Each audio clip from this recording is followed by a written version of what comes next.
obsessed with situations in Nigeria and across the globe. My name is Beto Bryan, welcoming you to a Wednesday edition of our flagship program, Morning Express, live on Adbn television. Let's quickly head over to the news desk to keep you up to speed with our first major news bulletin of the day as we join Amma Marcus. Hello, Amma. Good morning. Hello, Beto. Good morning, and welcome to ADBN News at 7. We bring you the latest headlines from across the nation and the world. I am Amma Marcus. Senate has passed the second reading of the Investment and Securities Bill 2024. Well, this bill aims to replace the outdated Investment and Securities Act 2007, promoting economic growth. This initiative was spearheaded by the Senate leader, Senator Kwemi Bamidele and Senator Osita Izunazo, who emphasized the vital role of the capital market in driving economic growth. Mr. President, distinguished colleagues, I respectfully rise to lead the debate on the general principle of the Investment and Securities Bill 2024. The bill seeks to repeal the Investment and Security Act 2007 and enact the Investment and Security Act 2024 and to establish the Securities and Exchange Commission as the apex regulatory authority for Nigerian capital market, as well as regulation of the market to ensure capital formation and protection of investors, maintenance of fair, efficient, and transparent market. Speaking in support of the bill, other senators believe it will protect investors by enforcing stricter regulations and enhancing market transparency. This amendment is very important to ensure that the Securities and Exchange Commission does its job in line with the global best practice. The most cherished $1 trillion GDP that we are targeting, this is the engine room in achieving that objective. Securities and Exchange Commission all over the world are known as catalysts into building, initiating investments, building them, guiding them, and regulating. So this bill seeks to do that.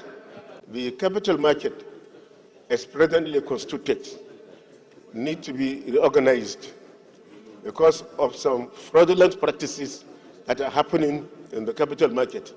He has already mentioned insider abuse, which is very prevalent, and this has caused the lack of confidence of investors into the capital market. With what is being proposed, it will certainly restore investor confidence. President of the Senate, Senator Godswill Akpabio, who committed the bill to the Committee on the Capital Market for further legislation function, emphasized that the legislation is crucial to strengthening Nigeria's economy.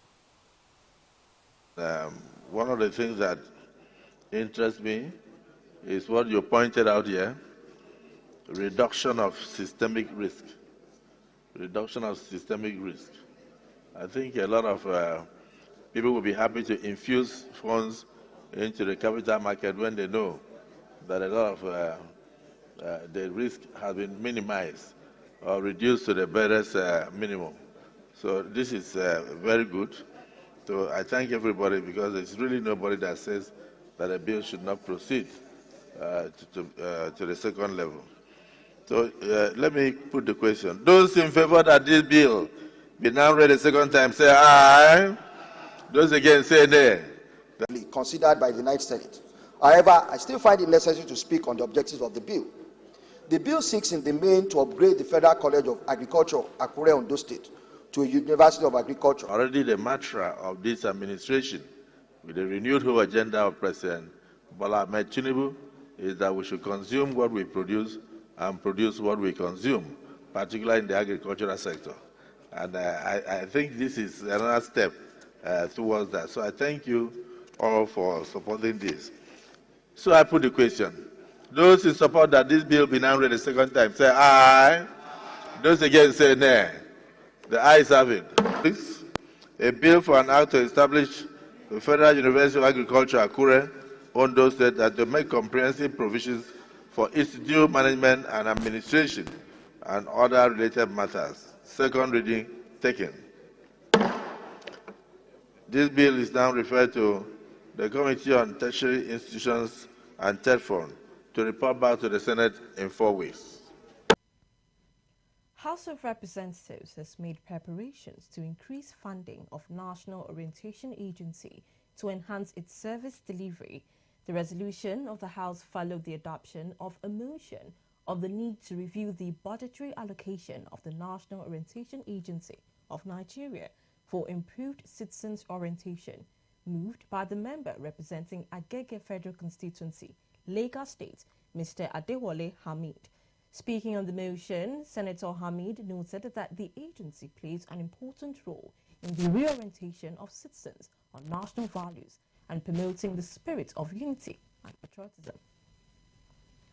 The House therefore resolves to 1. Urge the federal government to review the budgetary allocation of the National Orientation Agency in line with current realities in subsequent budget estimates to enable successful reorientation of citizens. 2. Also urge the National Orientation Agency to A.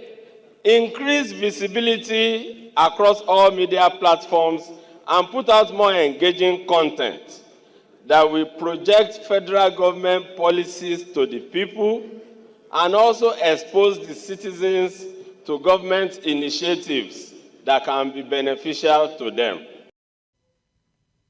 Minister of the Federal Capital Territory, Barrister Nyesom Wike, has reiterated his administration's commitment to eliminating unnecessary and illegal bus stops within the FCT. He said this following an inspection of the ongoing construction of bus terminals. Adbn FCT correspondent Naomi Oleribe has details. After inspecting the construction sites at Kubo and Mabushi bus terminals, FCT Minister Barrister Nyesom Wike expressed satisfaction with the contractors, noting the swift pace of work. Barrister Wike highlighted that upon completion of these terminals, residents of the FCT would benefit from easier and more efficient transportation options as illegal bus stops will be eradicated. By the time we finish this, you don't need to be having, will not allow buses and taxis to be on the road. Everybody has to move to the various terminals. Regarding the progress of the bus terminal project in the Central Business District, the minister explained that initial delays were caused by outstanding buildings which the FCDA had to settle. There are a lot of underground facilities which they have tried to settle with the FCDA. I'm sure soon work will seriously start there. Recall that on the 1st of July, Barrister Wike flagged off the construction of bus terminals as strategic locations in the FCT. At the time, he emphasized that these terminals were essential for the safety and well-being of commuters in the nation's capital. Naomi Oleribe, Adbn News. In another development, FCT Minister Barrister Nyesom Wike has called on the Asset Management Corporation of Nigeria to adopt a decisive approach in managing bad loans across the country. The minister made this statement while receiving a delegation led by Corporation's Executive Director, Mr. Gbenga Alade, during a courtesy visit to the FCT. Our FCT correspondent tells us more. Barrister Wike noted that many individuals took out loans without using them for their intended purposes, expecting that with time, those loans would be written off. He emphasized that President Bola Tinubu appointed Mr. Gbenga Alade to address the challenges affecting AMCON and strengthen its operations in handling bad loans. In this country, so many people take loan, and without even applying the loan to what they're supposed to do, they just use it for anything. They say that, well, we're there, after all, tomorrow nobody knows what will happen, they will write it off, all those kind of things. So you require tough management It requires tough leadership to say no, enough is enough. We can't continue with this. The minister urged Mr. Alade to see his appointment as an opportunity to showcase his abilities and create meaningful change within the organization. It has not been easy, but we are determined to succeed. Governance, it must step on toes. It's not about friendship. You must say, when things are not right, things are not right. Unfortunately, in Nigeria, everything you do, there's a coloration, ethnicity, religion. You know where the problem in the land administration, that is the whole place where I see corruption is centered. And people think that when they appoint you as a minister, you are coming to share land.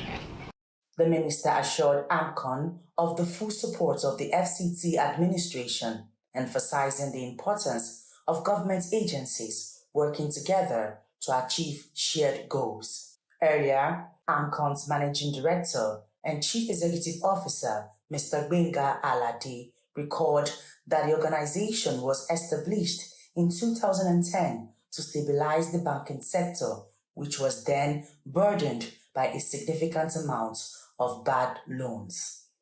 Naomi Oleribe, Adbn News. In another development, Minister of Interior Dr. Olubunmi Tunji-Ojo has reiterated the government's commitment to reform the country's correctional service. He gave the assurance in Abuja during the United Nations International Children's Emergency Fund's official launch of a report on the situation of children and young adults deprived of liberty in the country. The event shed light on the situation of children and young adults deprived of their liberty and safeguarding rights, particularly by preventing pre-trial detention of children to ensure every child thrives and reaches full potentials. ADBN's education correspondent Eddie Joibanga tells us more. Reports by United Nations International Children's Emergency Fund reveals that many children are denied basic rights. The data shows that pre-trial detention is prevalent, with 68% of children lacking legal representation and limited access to community-based diversion programs. Speaking at the event, Minister of Interior Dr. Tunji-Ojo emphasized need to decongest correctional centers to ease economic burden on the nation. We feed an inmate as a den with 750 naira. It means you feed an inmate per month. If my mathematics is right, that should be about 22,500 or so.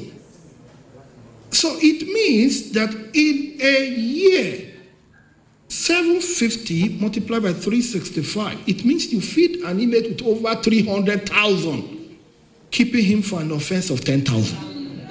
United Nations International Children's Emergency Fund Deputy Representative in Nigeria, Dr. Ronak Khan, highlighted that Nigeria can safeguard the future generation and mitigate risks associated with children's involvement in crimes and conflict situations by prioritizing child justice and implementing age-appropriate services.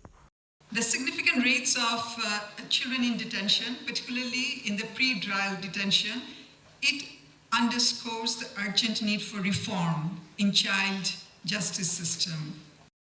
Stakeholders at the event shared their views on the report. The findings of this report shows us the urgency of the task at hand. More and more than ever, we understand that justice systems must treat children with dignity, compassion, and fairness. The JWC department in the Nigerian Police Force stands for the Juvenile, Women and Children Department.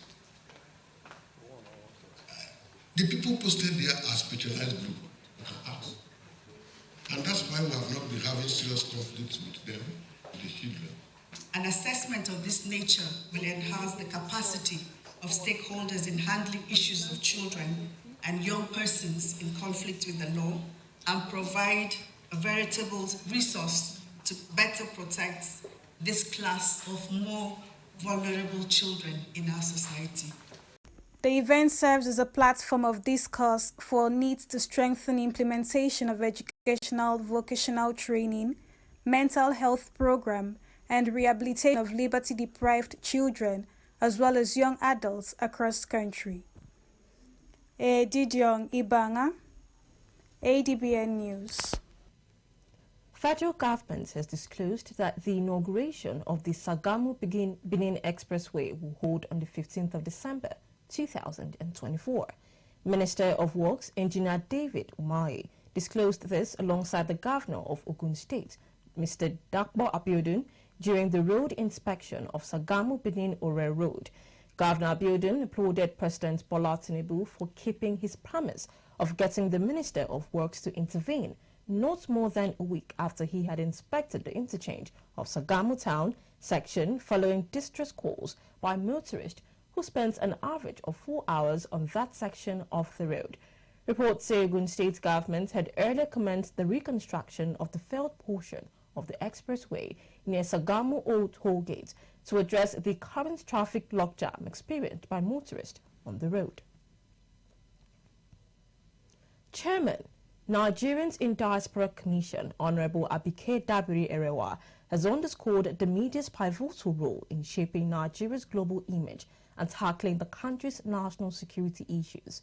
Speaking at the 4th International Conference and AGM of the Association of Media and Communication Researchers of Nigeria in Abuja, she emphasized the complex security challenges the nation faces. Honorable Dabiri Erewa, represented by the Commission's Director of Media, Mr. Abdurrahman Balogun, highlighted threats such as insurgency, terrorism, cyber attacks, and economic inequality. The NIDCAMBUS called on the media to be responsible, ethical, and objective in its reportage to aid the government's response to these threats. She further urged the media organizations to collaborate with the government in fostering a more secure and prosperous Nigeria, noting the media's ability to influence public opinion and shape national policies. Chairman of Association's Board of Trustees, Professor Ralph Akinfeleye, echoed these concerns, stressing the importance of an independent press in informing the public and safeguarding national interests. You're watching ADBN News at 7. Watch us on DSTV channel 258, on Star Times channel 140, Avo TV app, Limex World TV app, and Niger TV app. For more stories, visit our website on adbntv.com. Stay with us for more stories after this break. Welcome to the world where innovation meets opportunity, where ideas become empires. This is Market TV. I am Idorian Flannan, and every week I'll be taking you inside the dynamic world of marketing and commercial business. From groundbreaking startups to big businesses, Market TV brings you the best pricing and latest goods on display. It's all about understanding your audience and staying ahead of the trends. Witness the creative processes that drive the various brands. Join us as we dive deep into the strategies that shape the commercial landscape. From streets to traditional advertising and social media, we cover it all. Whether you're a seasoned professional or an aspiring entrepreneur, Market TV provides the insights you need to thrive. This show gave us the tool to turn our vision into reality. So, if you're ready to master the market, tune into Market TV every Saturday at 6 p.m.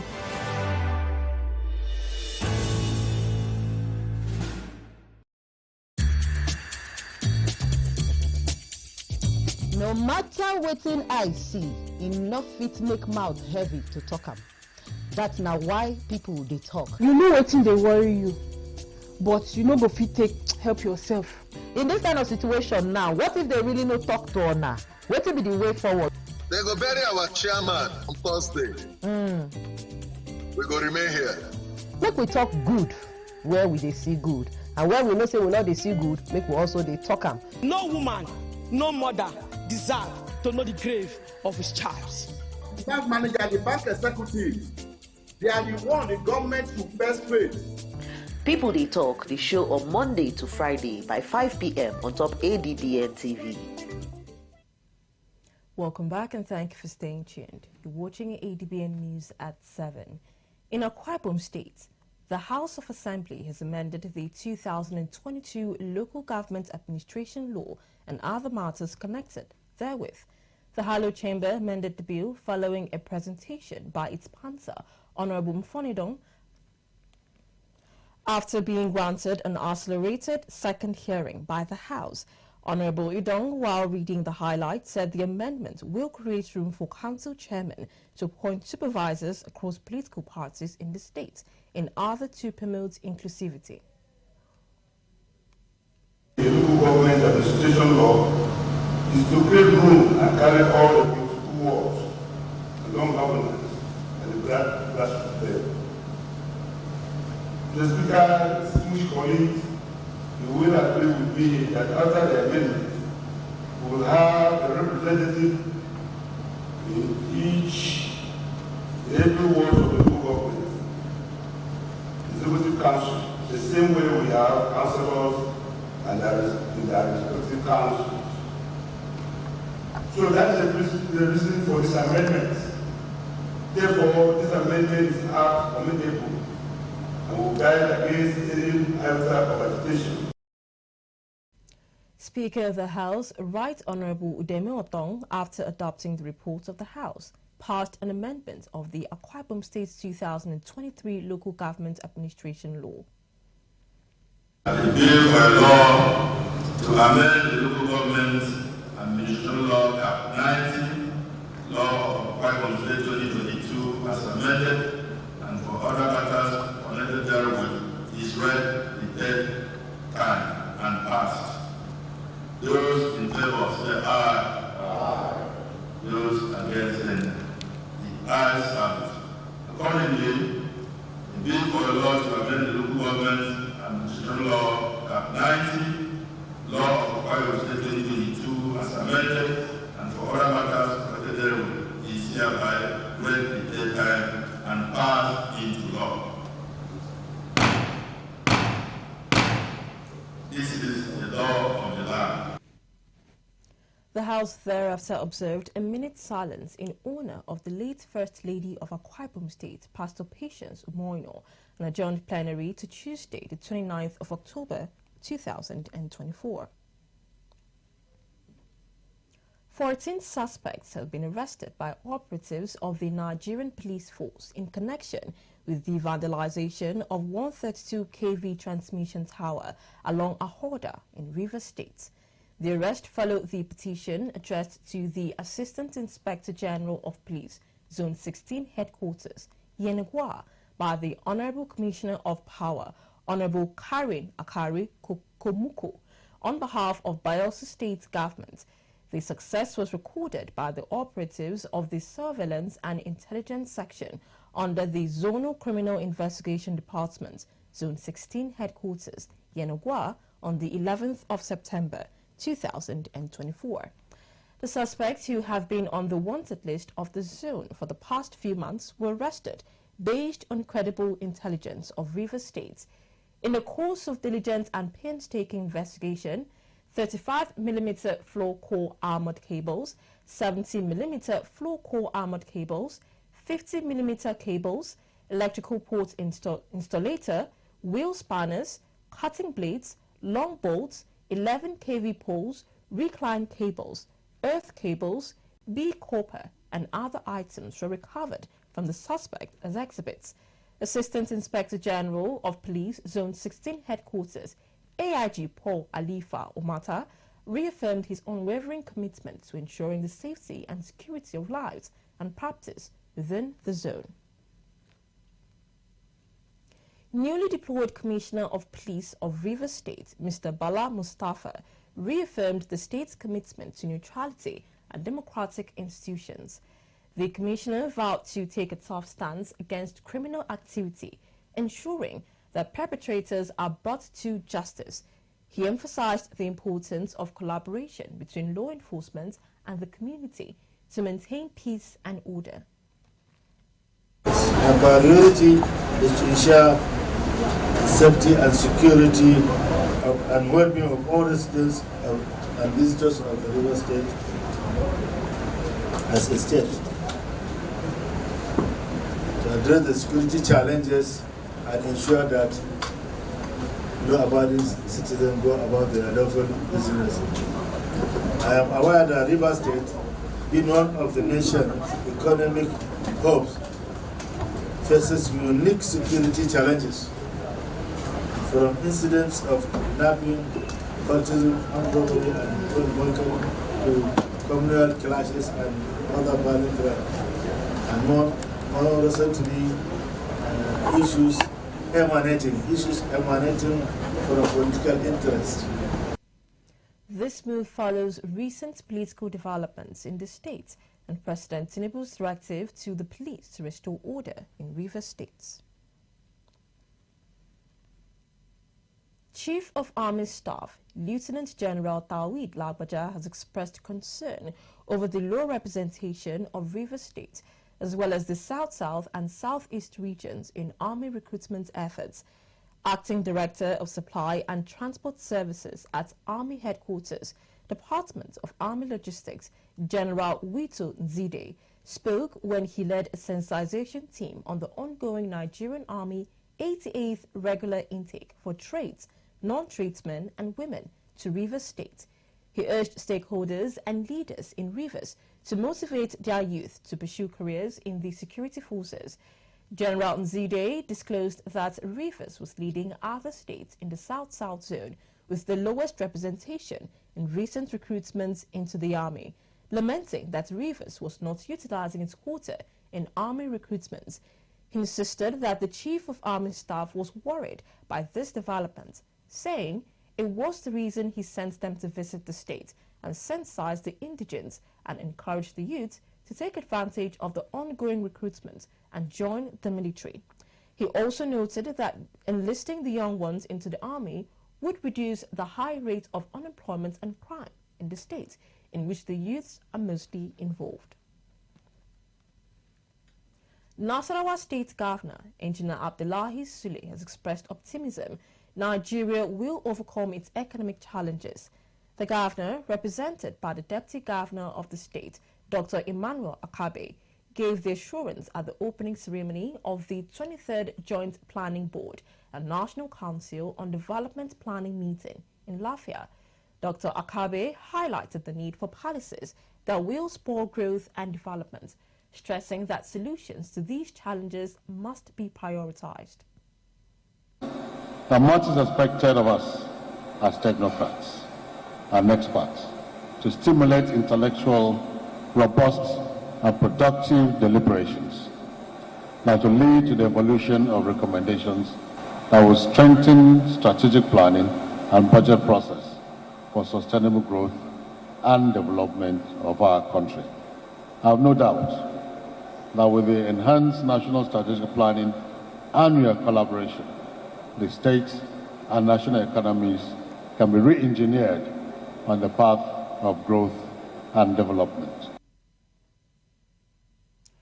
Permanent Secretary of the Federal Ministry of Budget and Planning, Dr. Vitalis Obi, described the team as timely, noting the federal government's efforts to rejuvenate the economy amid ongoing challenges.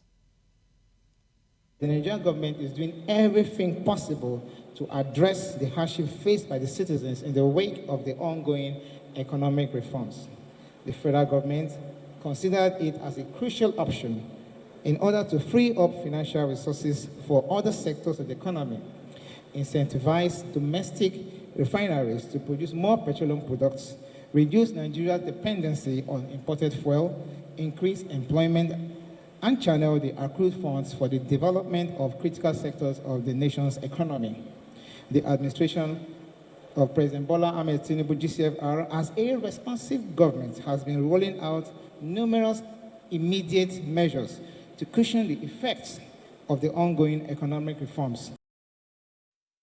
State's Commissioner for Finance, Budget and Planning, Munirat Abdullahi, expressed the state's honor in hosting the meeting, commending Governor Sule's leadership in implementing progressive economic policies. Nasarawa State is not an exception. People have seen the frontiers that we're blazing and trailblazing into. His Excellency Engineer Abdullahi A. Sule is doing a tremendous job of exposing the country to our potentials, and he has unlocked a lot of potentials that exist in Nasarawa State. So we're showcasing most of that. At some point during these meetings, people would be exposed to some of the infrastructural development, and they would go out to the fields to see the kind of work that Engineer Abdullahi Sule is doing. They would have a chance to interact with a lot of people, top government officials, people within the private sector, to understand how this government has impacted on the development of the state. Meanwhile, Dr. Gloria Ahmed, Director of Special Duties in the Federal Ministry, lauded the importance of these meetings, emphasizing their role in shaping effective national policies.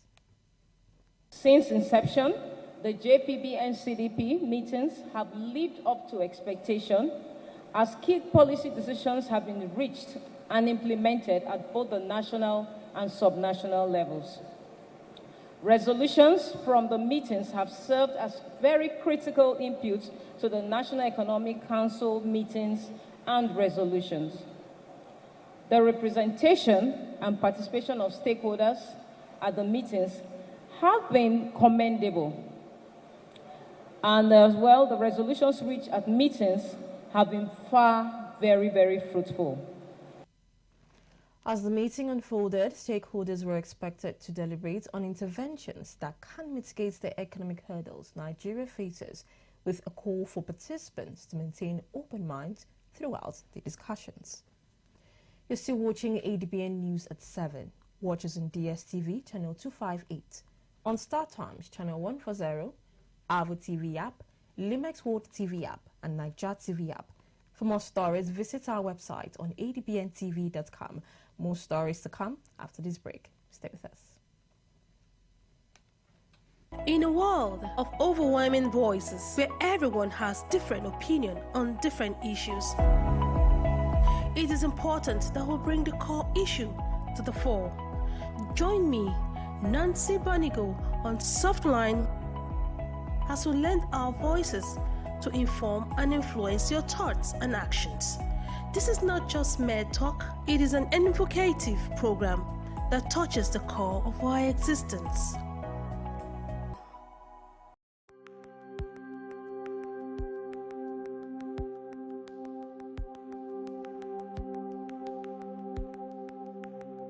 Welcome to the Niger Delta, a region of incredible beauty and stark contrast. From its breathtaking landscapes to its rich cultural heritage, this is a place where history and modernity collide. But beneath this serene surface lies a story of struggle and resilience. The Niger Delta is the lifeblood of Nigeria's economy, home to vast oil reserves that fuel the nation, yet it is a land where the people fight for their share of the wealth. Join us on the program Niger Delta Today as we explore the heart of the Niger Delta, discover the vibrant cultures, the struggles for environmental justice, and the stories of the people who call this place home.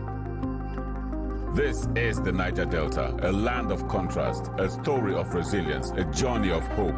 Don't miss our exclusive series, Niger Delta Today, every day at 12 noon, only on ADBN TV. Witness the untold stories, experience the journey, be part of the change.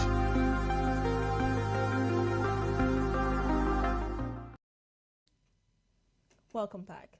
And now to reports on the foreign scene. Kenya's parliament has voted to impeach its deputy president, Rigathi Gachagua, on corruption charges stirring ethnic hatred. Well, Speaker of the National Assembly of Kenya, Mr. Moses Wetang'ula, disclosed that a total of 281 members, being more than two-thirds of the members of the National Assembly, have voted in support of the motion. Reports say the deputy president, who denied all the charges, backed President William Ruto in his 2022 election bid and helped secure a large block of votes from the populous central Kenya region. However, in recent months, he has spoken of being sidelined amid widespread reports in local media that he has fallen out with President Ruto as political alliances have shifted. The deputy president proclaimed his innocence, offering a detailed denial of the allegations, which include amassing a large unexplained property portfolio and promoting ethnic blacksanization. Into sports, 20 Super Eagle players trained at the practice pitch of the Goodluck Pabio International Stadium in Uyo, Akwa Ibom State, on Tuesday in preparations for their AFCON qualifier against Libya, scheduled for Friday. Under the guidance of coach Augustine Iguovain, the team engaged in training session lasting 1 hour and 35 minutes, focusing primarily on fitness exercises and ball work. Although the session was set to begin at 5 p.m., it started 25 minutes late, despite officials being present ahead of the players' arrival. The light training session was open to journalists, but media interactions were not permitted, as a media parley is scheduled for today later. Cole Palmer has been named the England Men's Player of the Year for 2023-2024 season. Voted by the public, the Chelsea forward received the honour, finishing ahead of Jude Bellingham and Bukayo Saka, who placed second and third respectively. Palmer made his debut for the Three Lions in November last year and has since represented his country 9 times. He is the first Chelsea player to earn this recognition since Ashley Cole in 2010. Frank Lampard also previously won the award while playing for the Blues. Well, that's it on ADBN News at 7. Remember to watch us live on DSTV channel 258, on Star Times channel 140, Avo TV app, Limex World TV app, and Niger TV app. For more stories, visit our website on adbntv.com.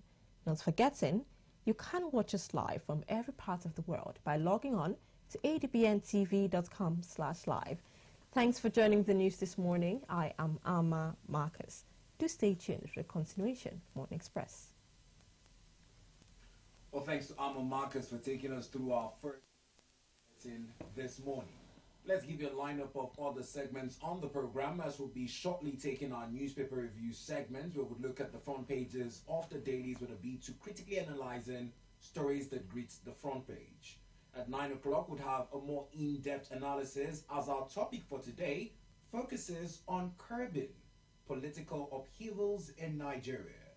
At 10 o'clock, I would welcome our Abuja sports editor, Samuel Adeleke, for a roundup of the build-up of matches leading into the International Week, with the Super Eagles of Nigeria currently in Uyo as they make their preparations to take on Libya.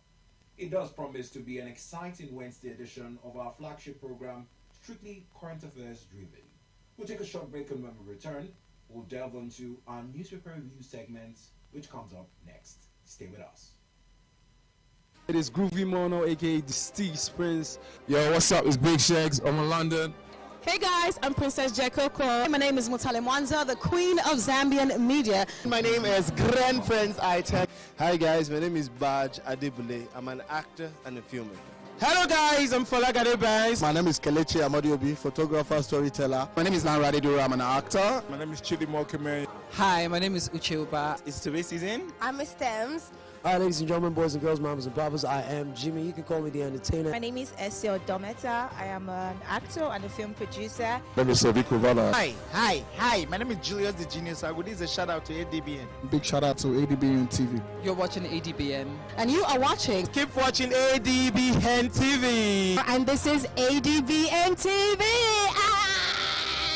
And this is a shout out to ADBN TV. Keep watching, don't switch the dial. Shout out to ADBN. Keep watching, love. And you are watching ADBN TV. Shout out to ADBN TV. I've got one thing for you. Make sure you keep watching ADBN TV. And shout out to ADBN TV. Shout out to ADBN TV. Don't touch the dial. And you're watching ADBN TV. Keep watching ADBN TV. And I'm shouting out to ADBN TV. You're watching ADBN TV. Keep watching ADBN TV. This is where to be. And you're watching ADBN. And shout out to ADBN TV. And shout out to ADBN TV. Keep watching. And you're watching ADBN TV. keep watching ADBN TV. Right now, you are checking out ADBN TV. One time. ADBN. Keep watching. I love you and kisses. Keep watching ADBN. And a special shout out to ADBN. Keep doing what you're doing, guys. Please don't touch that dial. Stay groovy. Mwah. Hey, Bobby. Ha! It's a shout out to ADBN. ADBN, Advocate Broadcasting Network.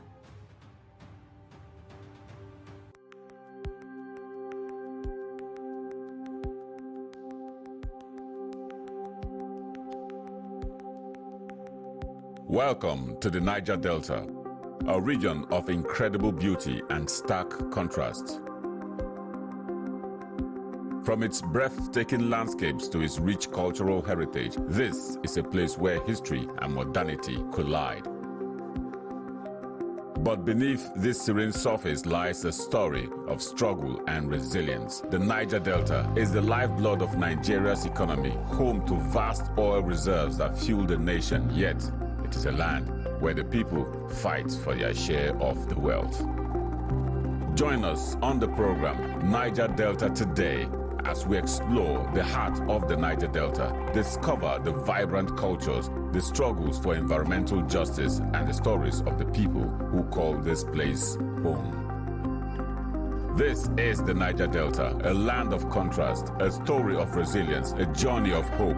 Don't miss our exclusive series, Niger Delta Today, every day at 12 noon, only on ADBN TV. Witness the untold stories, experience the journey, be part of the change.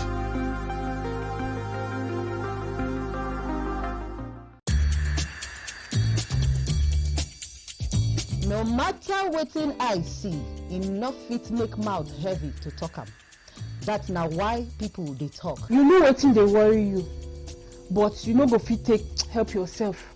In this kind of situation now, what if they really no talk to una? Wetin be the way forward? They go bury our chairman on Thursday.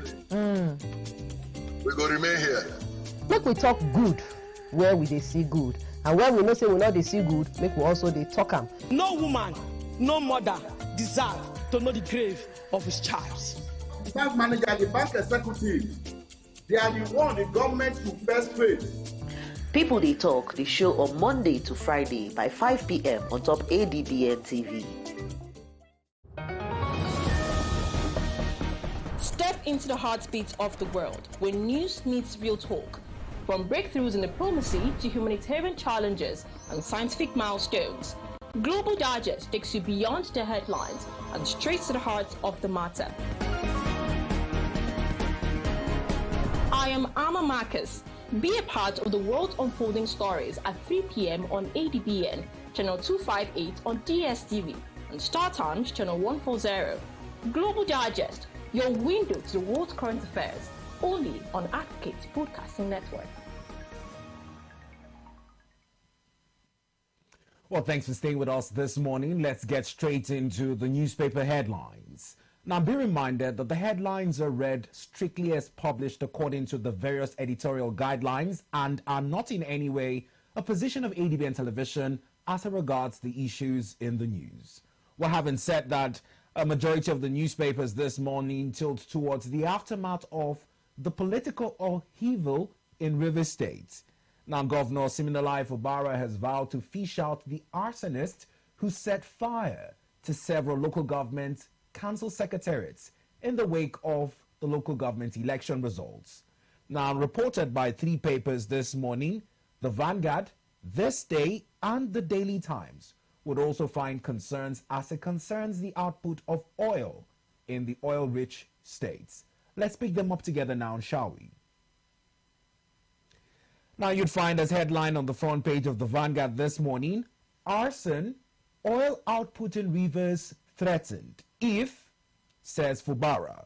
Strapline reads, Fubara, architect of rivers crisis, says Wike. Says arsonists will account for setting local government headquarters ablaze. Vows culprits will be fished out. Swears in Bikpi 3 others as commissioners. Rivers government constitutes 7-man judicial commission into arsonist attack. Decries government's purchant for disobeying court orders. Sets to challenge judicial panel of inquiry. Now, on the rider, you'd find 21 feared dead, 11 rescued as boats collide in Lagos. Court orders INEC to recognize Abure as Labour Party's national chairman. Flooding. Dredge River, Niger, River Benue now. Senate tells Tinubu. AFCON 2025 qualifier. Eguavon upbeats Super Eagles would beat Libya. On the header, CBN assures public on financial system stability, safety of funds. Nigeria can become refinery hub, says Dangote. Local airlines to buy jet fuel only from Dangote refinery. Now, much similar to the headline story on the Vanguard, you'd find the headline on this day newspaper as it reads, Fubara, we will unravel arsonists. Wike, Fubara broke the law. It's a reply from the predecessor to his successor. Straplines beneath which read, Governor inaugurates Judicial Commission on Violence. Calm returns as council chairman resume. New Commissioner of Police warns troublemakers, vows to restore peace. Cole suggests peace meeting for Governor Wike, Amechi, orderly to address issues. Situation threatening national security. Senator Natasha raises concern. Above that, you'd have inserted just beneath the masthead on this day, court orders INEC to recognize Abure-led Labour Party, extend party dues to it. Our victory for justice, democracy, says chair. OBOT, CTC resolved to appeal judgment. And above the header, Lokbobiri, FG anticipates $50 billion investment into oil sector before year end. Let's also quickly cross over to this Times newspaper. On the Daily Times newspaper, you'd find the catchphrase, Rivers Crisis, Fubara vows to bring arsonists to book as new Commissioner of Police assumes duty. Whilst above that lead story and the masthead, you'd find other stories of interest greeting the front page of the Daily Times newspaper this morning. AGF decries incessant labor unrest, strike action. State House plans full digitization by November 2024. Presidential amnesty program denies involvement in demobilization exercise of pipeline protection. Senate seeks improved budgetary allocation to universities. VP Shetima unveils framework for FG's nationwide nutrition program. Now, apart from the appointment of the new Commissioner of Police in Rivers State to address the rising issues owing to the aftermath of the results of the local government election, with several local government headquarters set ablaze, more newspapers also look at different angles to the story. As a lead political representative of another party in Rivers State is calling on President Bola Ahmed Tinubu to address the situation. Much is the publication on the Daily News Hub, the New Telegraph, the Matrix, Nigerian News Direct, and Nigerian Tribune. Let's look at them as they greet our screens now. Now, on the Daily News Hub, you'd find the headline, How Tinubu Can Resolve Rivers Political Crisis, says Tonye Cole. Beneath that, you'd find straplines, identifies 4 people needed to thrash out matter. As Fubara inaugurates judicial panel on killings, arson. On the rider, Rivers Crisis, you are courting anarchy, Wike warns Fubara. As Governor begs FCT Minister says, My Oga, allow me to govern. You can fight during election. Court reinstates Abure as LP National Chairman. Tragedy hits Lagos. 21 drown as 2 boats collide. Capsize in Lagoon. Akisek insists APC warned Akpabio's local government. Accuses absconded officials for mix-up. Nigeria recorded $2.60 billion in capital importation for Q2. Kudos knocks Trill FG's airstrip approval for Canaan land. And away from the Daily News Hub, on the front page of the New Telegraph, you'd find much similar, a headline story that reads, Rivers crisis, Fubara must obey court judgments on LG election, says Wike. Says Rivers residents should hold governor responsible for destruction. Accuses Atiku of supporting disobedience of court judgments. Fubara constitutes judicial panel to probe violence. Swears in 4 commissioners. On the rider, Jakpa Mines increased tertiary institutions budget in 2025 to stem brain drain. Senate tells FG Nigerians should put country over financial gain, says Senator Akpabio. Now, away from both of these papers, let's also accommodate more with much similar headlines to this too. Up next is the Matrix and the Nigerian News Direct. On the Matrix this morning, the headline story reads with the same caption, Rivers crisis, Wike breaks silence, bombs Fubara. Says Fubara must obey court judgment for peace to reign. Accuses governor of sponsoring APP, engaging in anti-party activities. Fubara talks tough, vows to bring arsonists to justice. Tonye Cole seeks Tinubu's help, reveals 4 people who can resolve Rivers crisis. And above that, on the header, you'd find CBN partners foreign regulators to supervise Nigerian banks with subsidiaries abroad. Moving on to the Nigerian News Direct. The headline is one of concern, as it reads, Peace will reign only when. There's a conditional statement coming in from the FCT minister. Peace will reign only when. Quite the conditionality this morning, as it goes on to say, Fubara invited anarchy to Rivers State by disobeying court order. Rivers gets new CP amid unrest. Fubara vows to punish perpetrators. Away from this, let's also pick up the coverage given to this story by the Nigerian Tribune. On the Nigerian Tribune, you'd find the headline, Rivers obeying rule of law will avert anarchy, says Wike. Rivers obeying rule of law will avert anarchy, says Wike. Fubara sets up 7-man panel to probe arson, killings. Mixed reactions trail Rivers conflict, court order. The rider reads 15 states join Kogi to challenge EFCC Act. Supreme Court fixes October 22 for hearing. Now, another feature story is greeting the front page that might interest you. Read, Court affirms Abure as Labour Party's national chairman. Judgment on VIO restrictions not applicable in Lagos, says government. Lagos-Ibadan Expressway. Umwahi threatens to terminate RCC contract, says palliative work to begin on Shagamu-Ijebu-Ode Road. Now would find also on the side banner, Oshun to coordinate FG's food sufficiency program for Southwest states. 11 rescued, 5 missing as 2 boats capsized in Lagos. Zamfara government mourns as bandit kills 9 community protection guards. Jebba Dam is currently spilling excess water. FG issues fresh alerts on flood. Now, in keeping with other news developments this morning is a story reported on the rider story of the papers we just looked at, as it concerns a move by 15 states that have now joined Kogi State to file a suit against the EFCC, owing to what it says is a mismanagement of fund. Now, reported by 4 prominent newspapers this morning, we'll look at the lead stories in that regard. The Daily Sun, The Nation, Daily Independent, and Blueprint all have a semblance of similarity in that reportage. Let's look at them together now, shall we? Now, on the Daily Sun, you'd find the headline story, Governors battle EFCC. Governors battle EFCC. Supreme Court hears suit against Anti-Graft Commissions Act.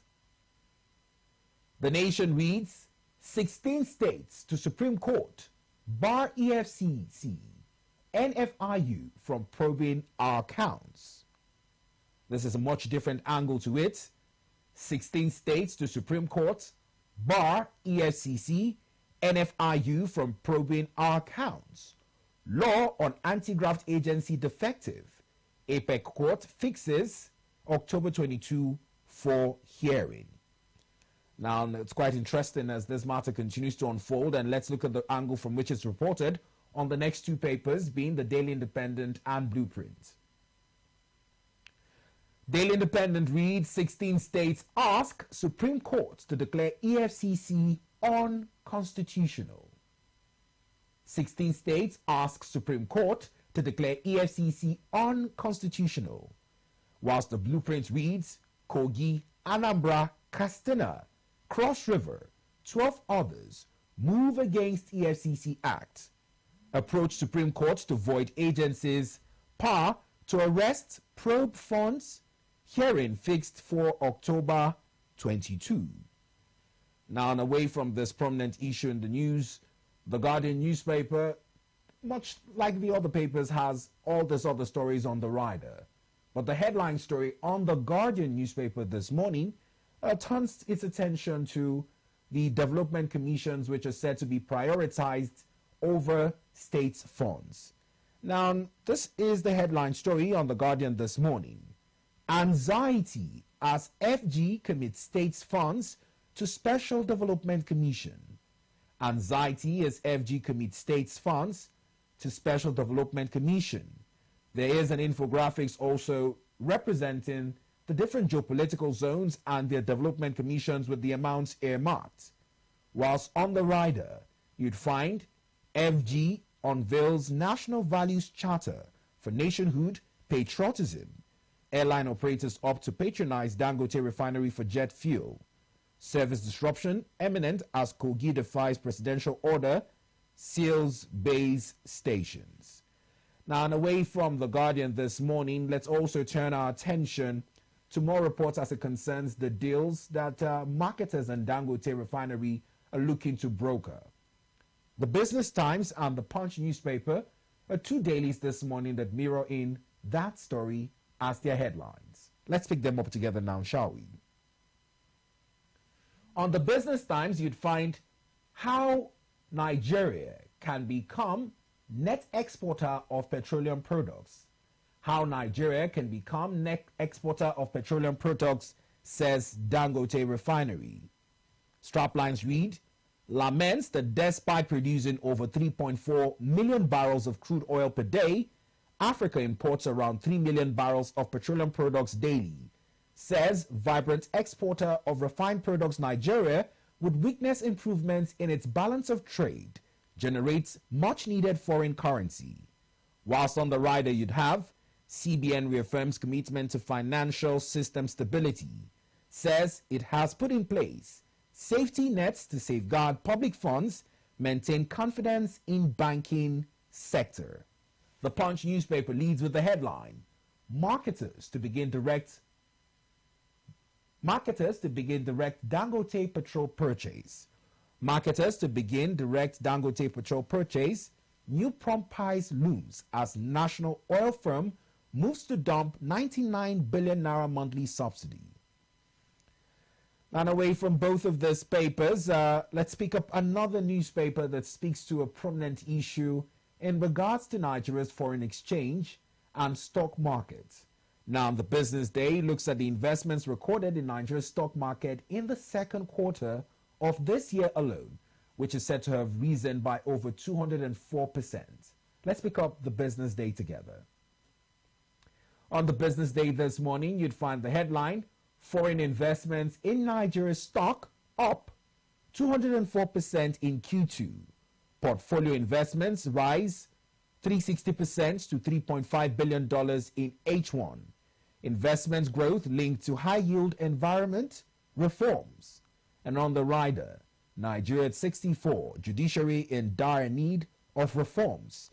Senior lawyers affirm rot, disorder, set agenda for new CJN. Well, as we look to conclude this segment on the overview of front page stories, let's also pick up the Daily Trust newspaper, which looks at a health emergency situation in Nigeria with a rise in the cholera outbreak. Now, the Daily Trust newspaper reports this as its lead story. Cholera-related deaths rise as Lagos, Jigawa, Kano lead in casualties. Cholera-related deaths rise as Lagos, Jigawa, Kano lead in casualties. 10,873 suspected cases recorded nationwide in 9 months. 359 die in 21 states. NCDC blames rainfall, open defecation. Experts prefer solution. 5 missing, 20 rescued in Lagos boat collision. And lastly, let's take a look at the First News newspaper. On the First News this morning, you'd find the catchphrase, Jackpot trends, place love for Nigeria above financial gains. Senator Akpabio urges Nigerians. Place love for Nigeria above financial gains. Akpabio urges Nigerians.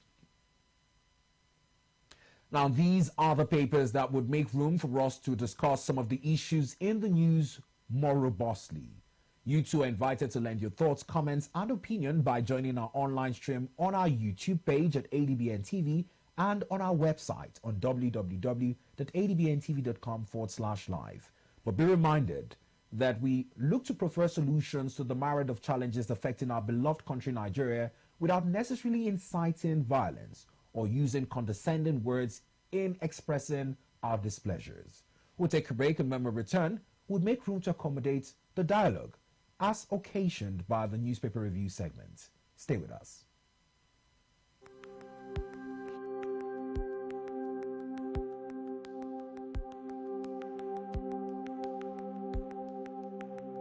Welcome to the Niger Delta, a region of incredible beauty and stark contrast. From its breathtaking landscapes to its rich cultural heritage, this is a place where history and modernity collide. But beneath this serene surface lies a story of struggle and resilience. The Niger Delta is the lifeblood of Nigeria's economy, home to vast oil reserves that fuel the nation, yet it is a land where the people fight for their share of the wealth. Join us on the program Niger Delta Today as we explore the heart of the Niger Delta, discover the vibrant cultures, the struggles for environmental justice, and the stories of the people who call this place home. This is the Niger Delta, a land of contrast, a story of resilience, a journey of hope. Don't miss our exclusive series, Niger Delta Today, every day at 12 noon, only on ADBN TV. Witness the untold stories, experience the journey, be part of the change. In a world of overwhelming voices where everyone has different opinion on different issues, it is important that we bring the core issue to the fore. Join me, Nancy Banigo, on Softline as we lend our voices to inform and influence your thoughts and actions. This is not just mere talk, it is an evocative program that touches the core of our existence.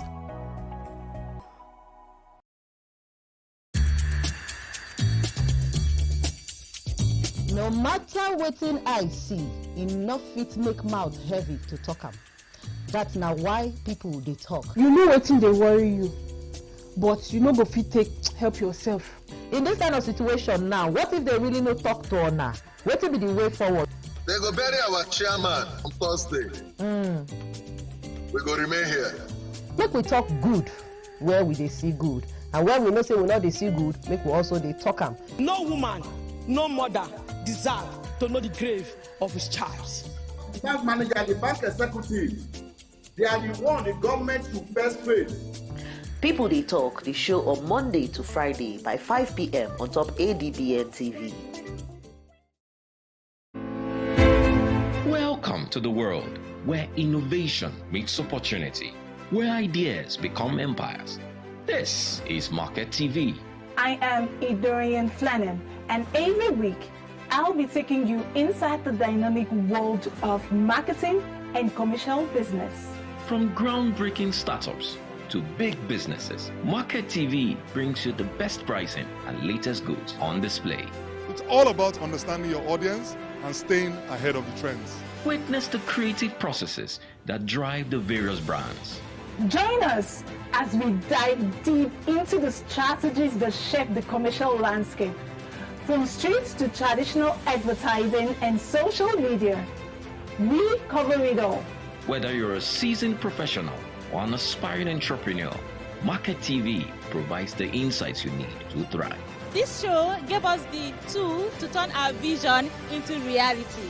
So, if you're ready to master the market, tune into Market TV every Saturday at 6 p.m.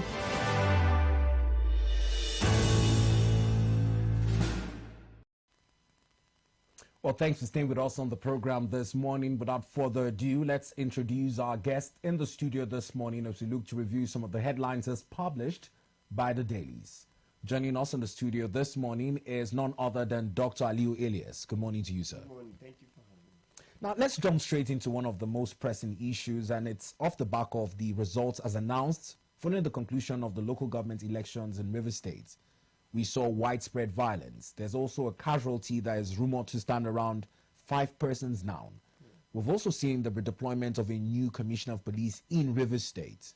But challenging enough is the fact that there have been accusations as to who has masterminded this breakdown in law and order with destruction of properties built using taxpayers' money. Now, the governor has made his statements. His predecessor, the FCT minister, has also replied him. It almost feels as though it is now a back and forth. But majorly as concerning this morning is in an oil-rich state, threats to oil output whilst Nigeria is falling behind on its OPEC quota.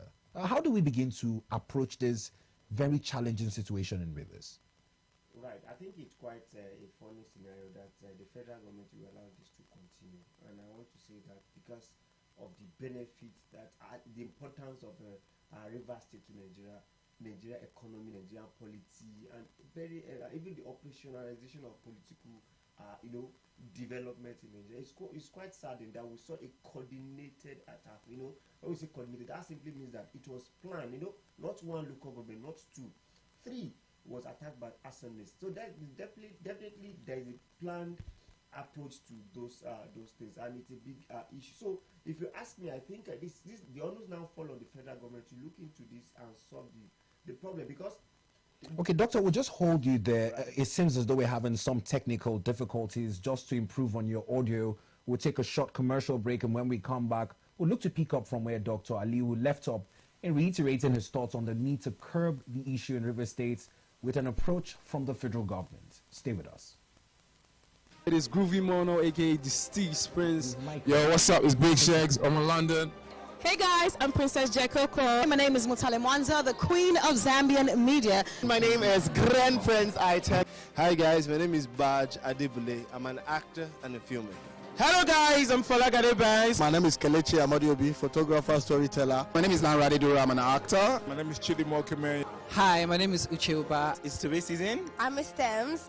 Hi, ladies and gentlemen, boys and girls, mamas and papas. I am Jimmy. You can call me the entertainer. My name is Esio Dometa. I am an actor and a film producer. My name is Sobiku Vala. Hi. My name is Julius the Genius. I would give a shout out to ADBN. Big shout out to ADBN TV. You're watching ADBN. And you are watching. Keep watching ADBN TV. And this is ADBN TV. And this is a shout out to ADBN TV. Keep watching, don't switch the dial. Shout out to ADBN. Keep watching, love. And you are watching ADBN TV. Shout out to ADBN TV. I've got one thing for you. Make sure you keep watching ADBN TV. And shout out to ADBN TV. Shout out to ADBN TV. Don't touch the dial. And you're watching ADBN TV. Keep watching ADBN TV. And I'm shouting out to ADBN TV. You're watching ADBN TV. Keep watching ADBN TV. This is where to be. And you're watching ADBN. And shout out to ADBN TV. And shout out to ADBN TV. Keep watching. And you're watching ADBN TV. Keep watching ADBN TV. Right now, you are checking out ADBN TV. One time. ADBN. Keep watching. I love you and kisses. Keep watching ADBN. And a special shout out to ADBN. Keep doing what you're doing, guys. Please don't touch that dial. Stay groovy. Mwah. Hey, Bobby. Ha! It's a shout out to ADBN. ADBN, Advocate Broadcasting Network. Well, we do sincerely apologize for that glitch in transmission. We're back and we're hoping that we have better production on our audio quality. Now, before we took that break, Doctor, you're looking to more like make your thoughts or an urge to the federal government to intervene in the situation in Rivers State owing to the concerns on the oil outputs. You could pick it up from there. Right. I think it's very, very important that the president and the leadership of the country take cognizance of what is happening, because if you allow this to continue, it can actually affect the entire nation. Because if you look at it, it's quite political, but it's affecting the political landscape of Nigeria. But let's come to the governor and the godfather and the, how do we call it, the godson. The godson. It's quite interesting because I listened to two of them back and forth some days back, and I discovered that I think the major issue is still political contention. It's a stronghold that everybody wants to take advantage of. But I think president needs to come on board now, because the Wike is the minister under the president. Then a serving governor under the president too is Fubara. So I think there is need for them to come together to have a roundtable discussion and move forward. If not, this will continue, because if you look at what is happening, to have a kind of arson, coordinated attack at that level for 3 local governments is a serious issue, and it's also another national dimension in terms of Nigerian police. I think that's what is much more surprising. Now, police don't go to leave. Police don't have a break time. Police must be working 24/7. Be it election, be it there is no election. So if you decide to withdraw from election, does that mean you withdraw from securing the state? Because it is when police now withdraw the police from the local government that the arsonists now have the opportunity to actually attack the local government. And it's quite sad that level of destruction can happen. We are even lucky that there is no much casualty, but according to what we are hearing, we are still likely to hear from them. But it's a serious issue that Nigerian police should not be a tools in the hands of political actors. Now, how important, or would I call it, how significant is this reshuffling we're seeing? The former Rivers State Police Commissioner Olutunji Dusu has been redeployed out of Rivers. We now have a new CP in place. Does this have some significance? Because we hear the new CP is a no-nonsense man. Right, when you say no-nonsense man, it depends on his own body language as well. But I think I agree that there should be change of batting for police commissioners, simply because, you know, when you are in an environment and there is serious problem and you cannot address it, the best thing is to change. I think that's a good from the IG. But I also would like to also talk to the IG in my own little way, because the IG is saying that the governor is trying to have an unfair comment on Nigeria. I think the IG also should live up to expectation, because, you know, when you are police, you are not police of a particular people, particular political party. You are a police of Nigerian. That is why it is called what? The Nigerian police. Just to be securing people 24/7 to stop mayhem. So I think with this new CP, they call it no nonsense. Let's see how things unveil over time. But we want a very, very decisive action. I have listened to Ononuga as well, who said, President said, you know, and they are mentioning Fubara. I think they should also mention Wike. You know, it's a two-way thing, because I listened to Wike yesterday, and there was a question that arose that said, okay, what do you think is the solution? I recall the governor said, well, he wants peace. He even said, my Oga on top. He had actually said he has also knelt down, not once, not twice. Now, when they were asking the Wike himself, he was saying, no, for what? Kneel down for what? They should ask him why he knelt down. Then he's also now saying that, no, he doesn't have issue, that he should follow the rule of law. So what do you mean by rule of law? And also, another thing we need to look at, you know, our court is becoming a court of, you know, where people just go to get an injunction, get what they want, get judgment. I think our judiciary also need to, you know, stay up to expectations. So there will not be conflicting judge, because one is a state high court, one is a federal high court, and they are of the same level. So it becomes a serious issue. I think Nigerian police, Nigerian judiciary should always remain what they should be. Because if we see them taking partisan, you know, trying to tilt towards somebody, the other person will feel they want to just take advantage of that against them. So I think it's a serious, and the only person that can solve this thing, he has talked to them before, Mr. President. I think he needs to do more.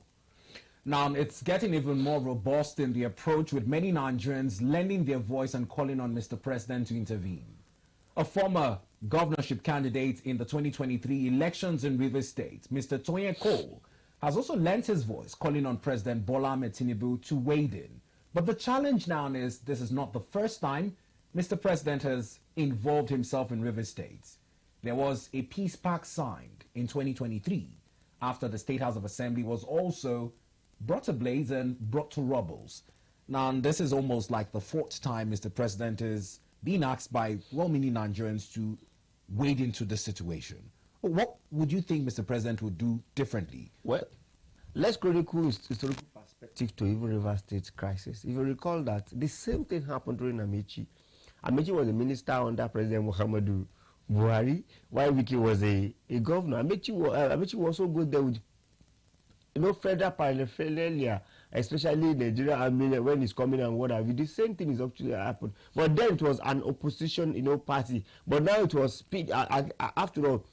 Wike has not denounced PDP. He don't say that he's the one leg out, one leg in, and we have PDP governor. But the thing is, you could see that there is a kind of might that the Wike is using. And Toyeko is a good stakeholder. He's a very stakeholder there because he was APC candidate. While Fubara was a PDP candidate. And from what he said, if you listen very well, they don't still follow on the Mr.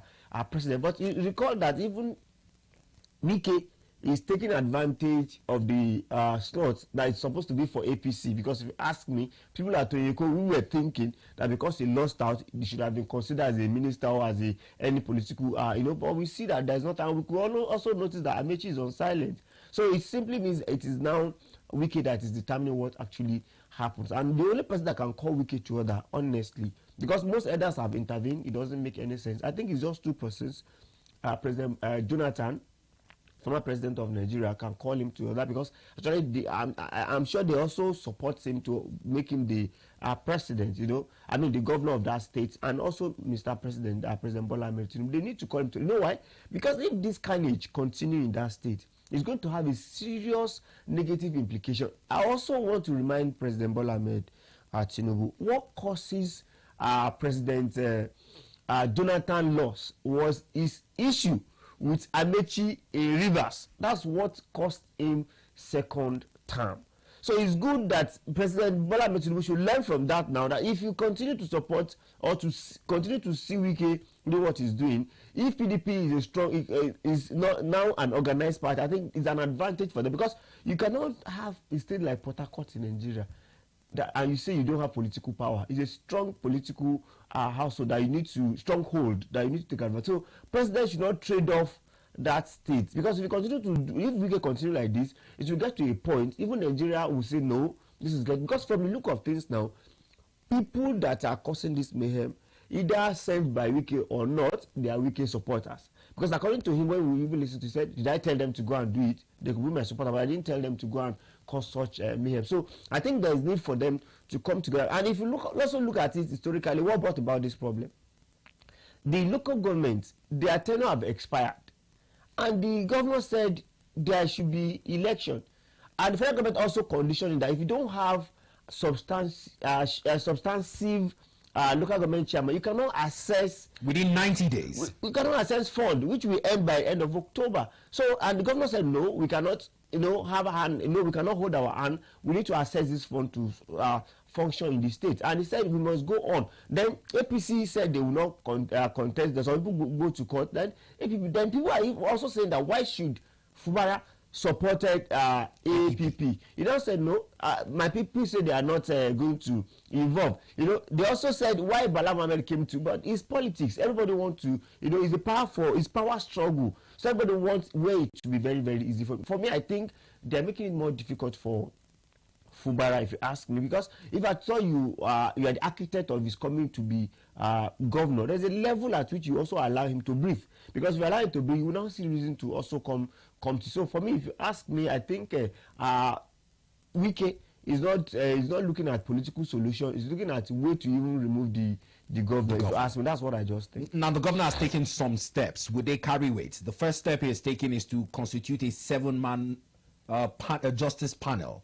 That has been one of the first steps he has taken. Right. The other step he has taken is appeal to Rivers people, more like publicly saying, my hand is not one that has been seen to be violent. I'm always one for peace. The persons who are doing this are crippling the states, burning critical infrastructures. How do you think those 2 steps he has taken would shape up going into the future? Well, I agree with him that it should be a peace. It's not. There's a way you call it that will make fact-finding committee on those. I think it's good they bring those people that are born that place to justice. It's very, very important, because if you don't bring them to justice, this kind of thing will continue. Remember, about 1 year ago, the same thing also happened. So I think this is committee that is inaugurated. Let them do their fine, and he give them timeline. I think he gave them 30 days to make sure they do the findings and give the report. Because if you don't do the report and make fact finding, that thing is too big not to, to look for finding. Because it's a coordinated attack. Who said they should go ahead? Why do you have to, burn 3 local governments at the same time? That means it's a planned attack. So such people should be bring to book, because there is no way you could, the money that you're supposed to expend on the governance or the betterment of the citizens, you're going to use it again to fix the local government. So who is at the loss? It is the state's citizen, and that's why he's also appealing to the citizen that, look at me, I'm ready to give you good governance, but it's been truncated by this type of arsonist and a lot of mayhem around it. And I can tell you, this may not be the end of what we are going to see, because if these people are not tamed and not brought to book, such thing will still continue. Now, this is one of the prominent issues in the news this morning, but moving away from this, another burning issue in the news is a lawsuit that's filed by 15 states that have now joined Kogi states, and they're looking for the Supreme Court to hear the matter on the 22nd of October as it concerns the anti-graft agency, EFCC. In keeping with its act, they're also calling for a probe of the mismanagement of funds. Now, in one of the papers this morning, the Nation newspaper, much like looking at it from the angle of the states other than the EFCC, are saying that the judgment is looking to bar EFCC, the NFIU, from probing accounts of states. Now, the states are pointing fingers at the EFCC is pointing back. The Supreme Court, again, back to your comment of what our judicial system is being reduced to. How do we go about this issue? It's a serious issue, because I think it's Oluka that first mentioning that a lot of states are making it difficult for them to operate their activities, and it is a serious issue, because if you recall the Yaya case, Yaya even has got a court order before he even finished tenure that they should not be able to probe. So I think every state is looking at a way to really secure their own part, and that's why we need a professional EFCC. When you are probing case, we know that this case is actually for EFCC also to be professionalized. It's very, very key. Now, there's a case of EFCC being unconstitutional, which is another case that the state governors are filing, and many are looking at it from the angle of why the state governors in this quest. Is it though owing to their immunity after office, which is a concern? Because whilst they're in office, most of the activities as it concerns financial misappropriation or outright fraud, like it's called, is shielded by this immunity. But after office, whilst they have successors who have allegiance to them, like in Kogi State, it almost feels as though that immunity stays for a lifetime. Right. The fact remains that if you look at our governors, please, how many governors will not have EFCC case after his governance? It's a very serious. I'm not sure there are more than 3, in the past, because most of them will have one case of mismanagement or them. So having seen that, they're not discovered that if they don't tame EFCC, it's going to come for them as well. And I think it's not good for Nigeria, because once you have position of responsibility, you should be able to account for it. And because there is the existence of EFCC and there's chance of you being called to come and account for what you have expended, it makes them to also perform better. So for me, I think the government are progressing in a wrong, in an error, for them to have actually initiated that thing. That the EFCC is not constitutional, I think that is just afterthoughts for them. So for me, the only thing I will appeal to EFCC, because since Oluka Ade become EFCC chairman, we've been seeing a lot of things that that's big, and he's an experienced person, because he has been the secretary of EFCC. A lot of you actually work with about since inception. He has been He has been there, so we expect him to be more professional. Then you also need presidential backing, because it's very, very key. I think you report to the president directly, so it's very, very key. So the president also needs to come in and say, no, governors, there is need for you to be accountable after, you just play your role. If you play your role very well and you don't have a skeleton in your cupboard, you won't have reason to not to face them, and you come out of it. A lot of governors have faced them and they're out of it. So it's not a big deal for you to actually face them. Now, it's also important to note that besides the EFCC, the suit also mentions the NFIU. Yes. Now, whilst they are pointing to the Constitution, saying the 1999 Constitution has some conditionalities where it does not accommodate the establishment of the EFCC outrightly. What about the NFIU? Well, if you look at NFIU, it was later they actually initiated NFIU. And NFIU is under the Nigerian police. I think it's under the Nigerian police. So I think it's an investigative and anti-graft organization. So if it's not there, and National Assembly should work on it and make it constitutional. As simple as that, but we need them to be functional, because why? NFIU monitor money that passed through the accounts much more than even EFCC. So EFCC also rely on NFIU to an extent. So if they want to tame the two, so that the two will not be able to actually probe them. But I think we need anti-graft. It's very, very important in Nigeria. Now, Dr. Aliu has reiterated the need for an anti-graft agency, be it the EFCC or a unit under the Nigerian Police Force, NFIU, to probe issues surrounding mismanagement of public funds.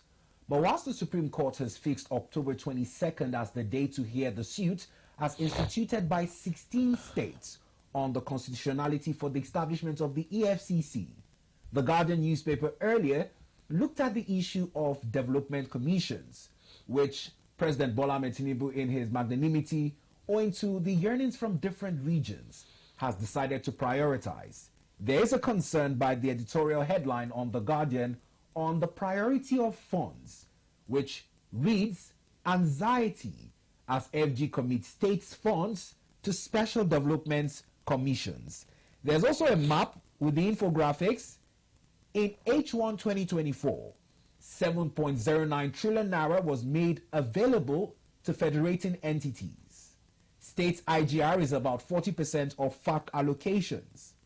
Like the NDDC, the regional commissions may have to draw 15% of total monthly allocation of the region member states of the commission from the federation account, with a bite of ecological windfall and budget from key oil and maritime companies operating in the region, in addition to other sources such as grants. Now, this infographics draws the question as to the prioritization of this improved allocation to states vis-a-vis the development commissions that are now becoming more lucrative. We're seeing every region now yearning for a development commission of its own. Many are saying the president is tilting towards inclusivity and federal character principle, but the challenge is with its budgetary implications. As an economist, how do you see this situation as it unravels? Right, I think it's quite funny at this point in time that and that is politics. Politics is the act of trying to attract something to yourself beyond other persons, or you want to take your own share as well, and that's what is playing out. If you look at all these commissions, some states, the reason for commission is just because of emergency, and that's why we have NDDC. NDDC is just to make sure they manage the state that have the resources and make sure they give development to that state. But now you see Northeast, you see Northwest, you see South, and Southeast is also agitating for a commission. I think it's uncalled for, because it's much more of duplication of activity, in as much as we have each state managing their own fund. So why are we going back to regional government? Because that's what it appeared to. Because if you are going for regional government, it's regional. But you are having regional, commissions, and it is serious issue. And because of politicalization of that region, because when they give to Northwest, I know other people will ask for it. Northeast is even accepted because of the Boko Haram and the volatility of the issue. But we also have volatile issues in the Northwest. But for me, I think you should have channeled this thing to states. State will handle their own problem, not giving it to because even under the region there will be contestation on which state should the fund actually goes to. Because if you give 1 trillion to maybe Northeast, Northeast have about 7 6 states. So each state will be looking for, there'll be political, there will be serious jostling. Everybody wants to get what for them. For me, I think it's not good, because if you continue in that direction, all the geopolitical zone will also be looking at how much do you give how much. Meanwhile, some have some peculiar issues that demand that, and that's why now people, if you look at it in National Assembly, I listen to the argument. Some are saying, why are you having, once you have NDDC, why are you having South Commission again? Some now argue that some states are not in South, but they are under NDDC. States like Ondo, Kogi, especially with the discovery of oil in some northern states now. Exactly. So things are now changing. So for me, bringing about commission is going to take our money more, because you know why? Most people that are going to employ in the regional, regional commission now, they're going to employ them, they're going to pay them, they're going to have offices, you have to service everything around them. But if it's states will just collect directly and implement immediately. I remember we still have senators from those states that will still be looking for our constituency allocation for their constituency. House of Rep will also be jostling for their own. So I think we are going to be taking too much from the accounts, and it will be going for people's management rather than development itself. So for me, states should continue to get the fund, not having all this commission. Now, it's a matter before the National Assembly. Do you think the National Assembly would have the willpower to either stand it down, step it down, or find a balance in the middle? Well, I think they will not be able to step it down, I can tell you, because all of them are representing their own states, and everybody wants their state or their region to benefit. The only thing is that it will, in the long run, every region will now have their own their own commission. Wow. This would also take a toll on the cost of governance in these states, and by wide implication, it is a matter in which Dr. Aliu says rests on the shoulders of the People's Parliament. How would the National Assembly decide going forward? Now, back to another major issue, and with its economic implications, strategic steps we're seeing this morning as it concerns supporting the Dangote refinery to grow. We hear this morning that the aviation industry in Nigeria has chosen to prioritize buying its Jet A1 fuel from Dangote refinery alone. Dangote has also raised the alarm of the imports of refined petroleum products hitting 3 million barrels per day in Nigeria, despite local production being around the margins of 3.4 million. Now, two papers that earlier reported on how Nigeria can improve its next exporter credibility and also prioritize selling directly to marketers in Nigeria. Now, it's about a balance of trade, and in this perspective, what are you making of some of this, would I call them policies? Are they policies? We have a serious issue in terms of energy problem, especially PMS. It's a good thing for Festus Keyamo, led by federal government, buying everything from Dangote. What a good gesture. We are going to have issue now. I can tell you that we should be expecting our fuel price to increase to around 1,000 to 1,300. Is this owing to monopoly or why? Because now, if Dangote now sell directly to the marketers, is a problem. And why is it a problem? Recall that Dangote selling to NNPC does not just come like that. It was a decision that is strategic. It's because Dangote would like to sell at global price, which is hovering around 1,200 naira now. So if Dangote now sell to federal government will now find a way to reduce it, at which we can buy it at 1,000. So if we now allow marketers to go to Dangote now, Dangote will sell it to them at global price. They will also sell it to us at global price. So we should be expecting an increase in the price of PMS if NNPC hands off. Now let's now go back to NNPC. NNPC is also putting us to this problem. If our refinery is working, which is our local refinery in Port Harcourt, it would have bring a serious competition to Dangote. Now, that we can even have the price as low as 700, 800, because Dangote is also aware that if he's not selling to Nigeria, he's not going to also break even, because you have to transport it, they have to come. So I think the major thing we appeal to federal government is make sure our own refinery is working, because if you are not competing with Dangote, you have for monopoly. So Dangote will be sole decision maker of how much Nigerians to buy PMS. And it's a serious issue for Nigeria. As the oil producer, now, Dangote also make one alarm, how do I call it, very dangerous. Federal government have no investments in Dangote refinery. And you recall we said they will start supplying in October 1st, Naira. And we are expecting him to also sell to us in Naira. So we are expecting and let this season benefit in terms of buying it at low price. But I can tell you, if you don't have your refinery working, competing with Dangote, we are going to be buying it price because Dangote is a businessman who wants to also break even and maximize profit. His aim, not even breaking even to maximize profit. We also know that he actually to also fix the refinery, so you need to recoup his money, but have the owners to make sure they compete with Dangote. Because if we leave Dangote alone, we've seen what happened in the cement industry. Up till now, we see how much you are buying a bag of cement. So I think governments need to compete with Dangote. Or if you know you cannot manage this, why not sell it to private sectors? So if you have two private sector operating, maybe Warri and Port Harcourt, they can now come and compete with Dangote effectively, which is a good one. But if you leave it to only Dangote, we are here for another challenge.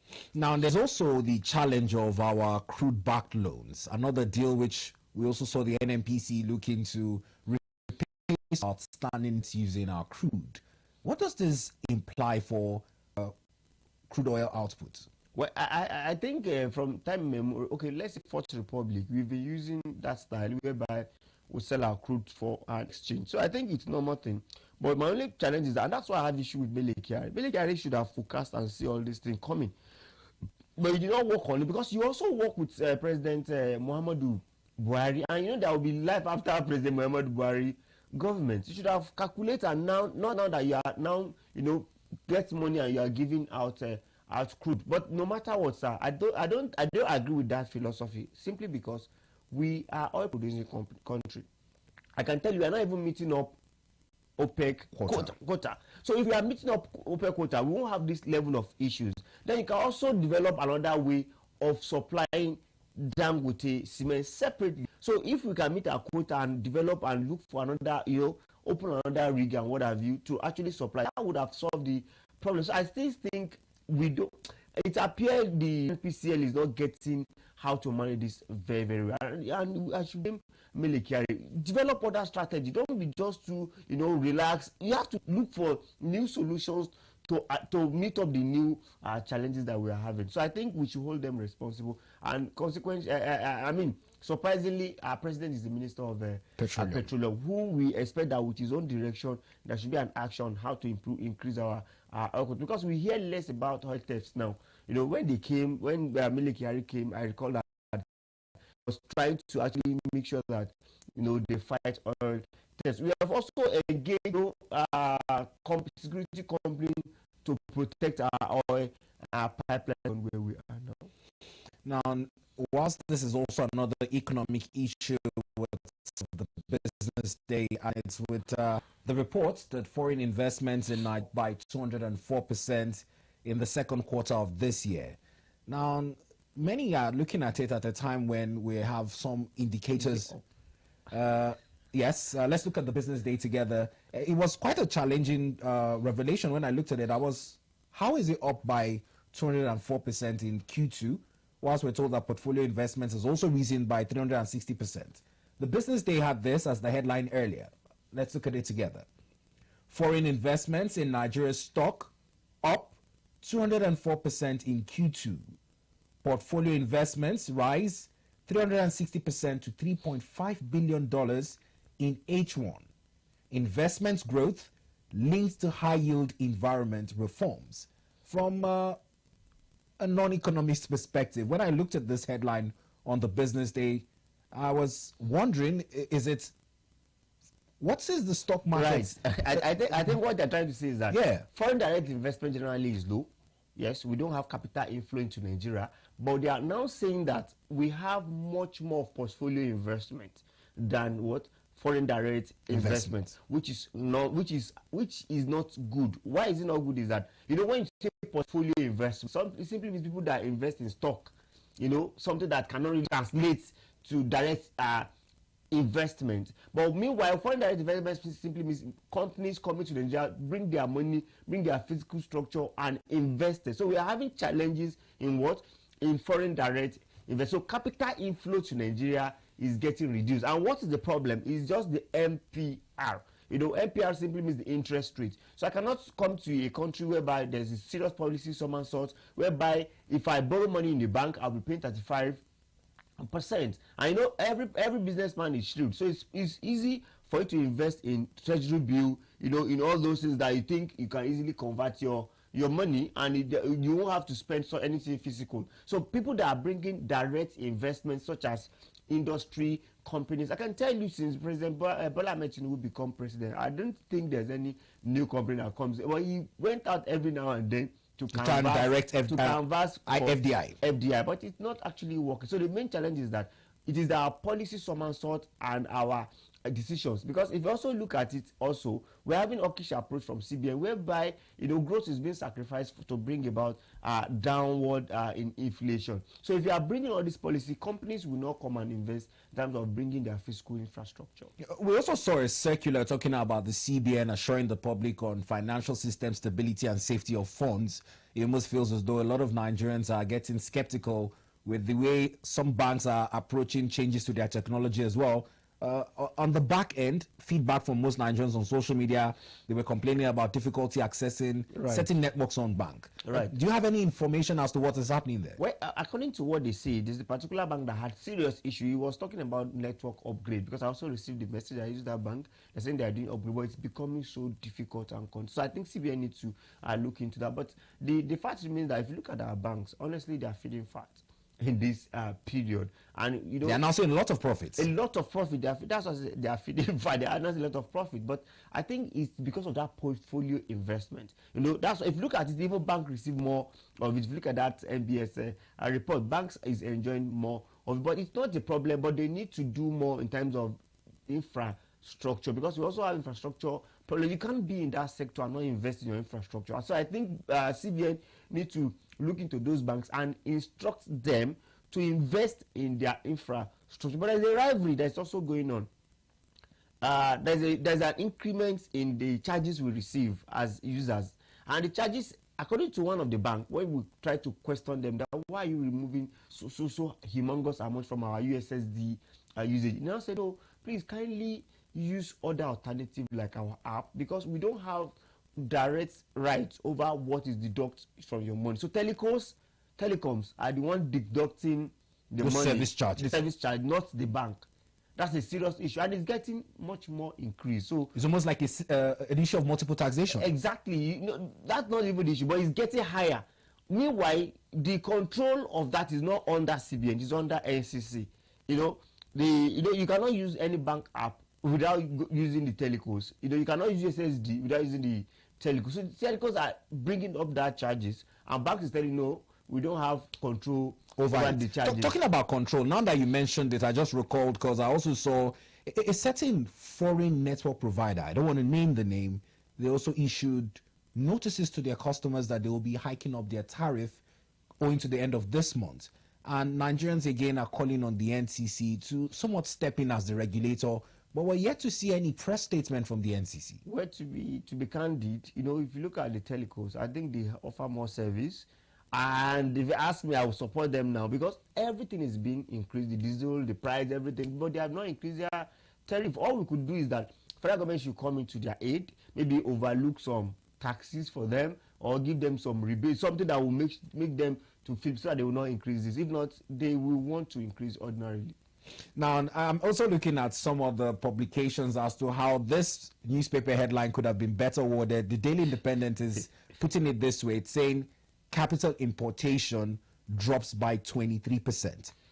Do you think that when it comes to reports on newspapers, some papers look to have the government's image at heart, and they put out headlines like this that make you wonder, if we shouldn't have the latter as reported by the Daily Independent leading the story. If you look at when I heard the headline, I was shocked that this is somehow contradicting to. But the thing is, it depends on the worded. You know, sometimes you journalists are very good that you want us to read.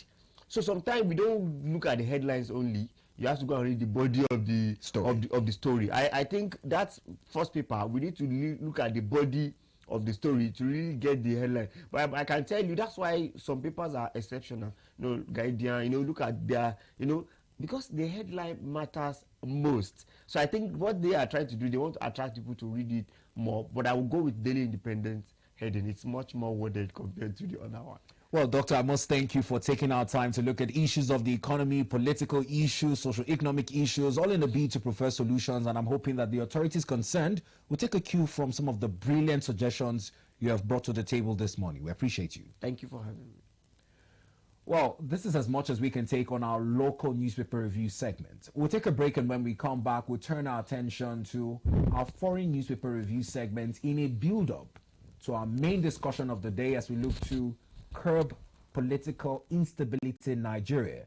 Solutions be it from the judiciary, be it from the elected officers who are the actors. And many continue to point fingers to them as to why law and order is broken in certain societies when it comes to a process that should be free and fair in obtaining the votes and choices of Nigerian people. Please stay with us. Welcome to the world where innovation meets opportunity, where ideas become empires. This is Market TV. I am Idorian Flennon, and every week I'll be taking you inside the dynamic world of marketing and commercial business. From groundbreaking startups to big businesses, Market TV brings you the best pricing and latest goods on display. It's all about understanding your audience and staying ahead of the trends. Witness the creative processes that drive the various brands. Join us as we dive deep into the strategies that shape the commercial landscape. From streets to traditional advertising and social media, we cover it all. Whether you're a seasoned professional or an aspiring entrepreneur, Market TV provides the insights you need to thrive. This show gave us the tool to turn our vision into reality. So, if you're ready to master the market, tune into Market TV every Saturday at 6 p.m.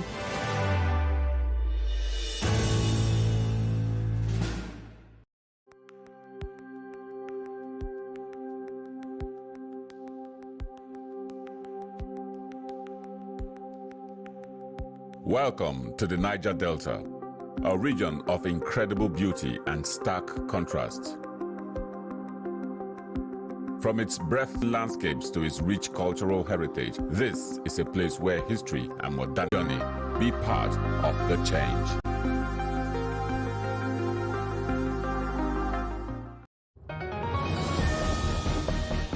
Step into the heart